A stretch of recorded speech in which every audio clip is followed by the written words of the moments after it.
এ যেটা আবহাওয়া আমাদের যে মডেল আইএমডি ইন্ডিয়ান মেট্রোলজিক্যাল ডিপার্টমেন্টে যে মডেল ফোরকাস্ট যেটা ডিসিশন নেওয়া হয়েছে, আজকে এবং কালকে মানে হালকা থেকে মাঝারি বৃষ্টির সম্ভাবনা আছে রাজ্যের ডিস্ট্রিক্টের কিছু কিছু জায়গাতে।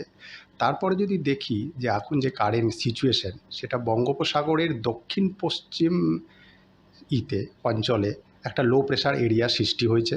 সেটা মুভমেন্ট যদি দেখা যায় তাহলে সেটা নর্থ ইস্টার্লি মুভমেন্ট হচ্ছে, এবং এটা 24 নাগাদ এটা ডিপ্রেশনে পরিণত হতে পারে, এবং তারপর এটা কনস্ট্যান্টলি নর্থ ইস্টওয়ার্ড মুভমেন্ট হবে, এবং 25 মর্নিং নাগাদ এটা সাইক্লোনিক স্টর্মে পরিণত হবে, এবং তখন তার পজিশন থাকবে সেন্ট্রাল বা মানে বে অফ বেঙ্গলের ওপর, বঙ্গোপসাগরের ওপর।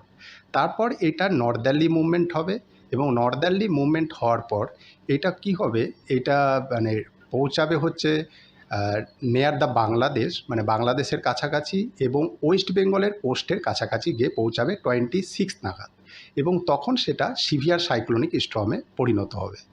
তো এর প্রেক্ষিতে এর যে অ্যাসোসিয়েটেড ওয়েদার, মানে এর জন্য যে ওয়েদার ত্রিপুরায় হওয়ার সম্ভাবনা আছে, তা আমরা যেটা এখনও পর্যন্ত দিয়ে রেখেছি 26 এবং 27-এ। 26-এ যদি আমি দেখি তাহলে সাউদার্ন ডিস্ট্রিক্ট যেগুলো হচ্ছে সিপাহীজলা, গোমতী, সাউথ ত্রিপুরা, ধলাই, এর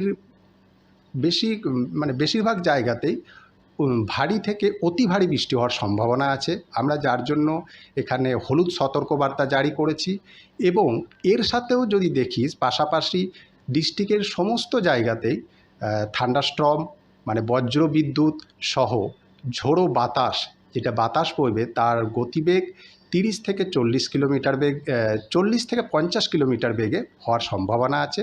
এটা গেল 26 তারিখ। এবং 27 তারিখ যদি দেখি, 27 তারিখ আমাদের নর্থের ডিস্ট্রিক্ট ত্রিপুরার, যেরকম হচ্ছে নর্থ ত্রিপুরা, ঊনকোটি, ধলাই এবং খোয়াই, এই সমস্ত ডিস্ট্রিক্টে ভারী থেকে অতি ভারী বৃষ্টি হওয়ার সম্ভাবনা আছে, এবং পাশাপাশি বাকি ডিস্ট্রিক্টগুলোতেও কিন্তু আমাদের মানে ভারী বৃষ্টি হওয়ার সম্ভাবনা আছে, এবং থান্ডারস্টর্ম, বজ্রবিদ্যুৎ সহ ঝোড়ো বাতাস 40 থেকে 50 কিলোমিটার গতিবেগে বওয়ানোর সম্ভাবনা আছে, বয়ে যাবে।